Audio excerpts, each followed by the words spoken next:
พิธีประกาศเลื่อนชั้นนายทหารขั้นสูงพลโทขึ้นพลเอกและประกาศแต่งตั้งรัฐมนตรีกระทรวงป้องกันประเทศ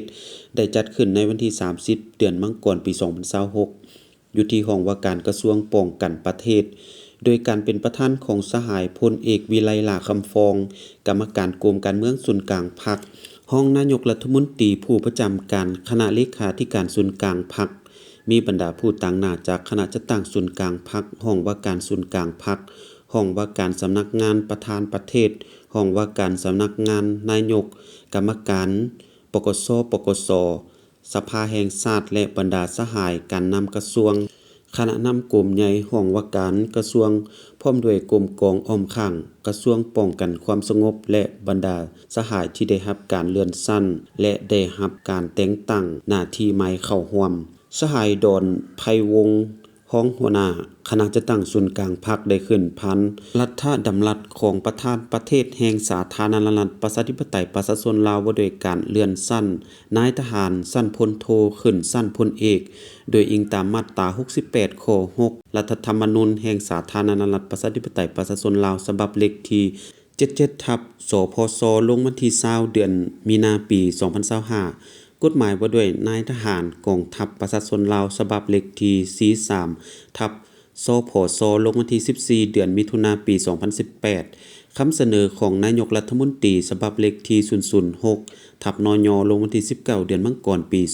2026ประธานประเทศสาธารณรัฐประชาธิปไตยประชาชนลาวออกรัฐดำรัสมาตรา1ตกลงเลื่อนชั้นสหายพลโทคำเลียงอุทาไกรสอนกรรมการกรมการเมืองศูนย์กลางพรรคเลขาคณะพรรครัฐมนตรีกระทรวงป้องกันประเทศขึ้นเป็นพลเอกพร้อมนั้นยังได้ผ่านดำรัสของนายกรัฐมนตรีว่าด้วยการแต่งตั้งห้องรัฐมนตรีกระทรวงป้องกันประเทศโดยอิงตามกฎหมายว่าด้วยนายทหารกองทัพประชาชนลาวฉบับเลขที่43/สพสลงวันที่14เดือนมิถุนายนปี2018การตกลงในการประชุมของคณะเลขาธิการศูนย์กลางพรรคครั้งวันที่19เดือนธันวาคมปี2025การตกลงเห็นดีจากบรรดาสหายกรมการเมืองศูนย์กลางพรรคนายกรัฐมนตรีออกดำรัสมาตรา1ตกลงแต่งตั้งสหายพลตรี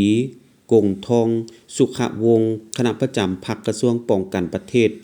ห้องหัวหน้ากรมใหญ่เสนาธิการกองทัพเป็นห้องรัฐมนตรีกระทรวงป้องกันประเทศโอกาสนี้สหายพลเอกวิไลลาคำฟองก็ได้แสดงความย่องยอชมเชยต่อบรรดาผลงานที่การนำกระทรวงป้องกันประเทศญาติมาได้ในระยะที่ผ่านมาพร้อมทั้งเรียกร้องให้การนำกระทรวงผู้ที่ได้รับการเลื่อนชั้นใหม่และได้รับการแต่งตั้งใหม่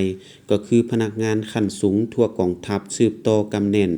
แนวทางนโยบายของพรรคเป็นเจ้าการชี้นำพาเวียกงานของตนเองก็คือของกองทัพเอาใจใส่ก่อสร้างพรรคให้มีวิทยาศาสตร์ที่ทันสมัยตามทิศถือคุณภาพเป็นโกกแน่ใส่เฮ็ดให้พนักงานให้มีคุณภาพการเมืองหนักแน่นปรับปรุงระเบียบแบบแผนวิธีเฮ็ดเวียกสืบต่อเป็นหลักแหล่งในการชี้นำพาหันลงก่อสร้างรากฐานการเมืองให้มีความสงบการปฏิบัติหน้าที่เวียกงานต้องประสานสมทบซึ่งกันและกันยกสูงความสามัคคีภายในและเพื่อนมิตรยุทธศาสตร์ให้แนบแน่นและสอดคล้องมีประชาธิปไตยเป็นเอกภาพในการจัดตั้งปฏิบัติเวียกงานสืบต่อนำพาชี้นำกองทัพประชาชนลาวให้นับมือนับเข้มแข็งก้าวหน้าและทันสมัยสามารถตอบสนองกับหน้าที่การเมืองของกองทัพในระยะใหม่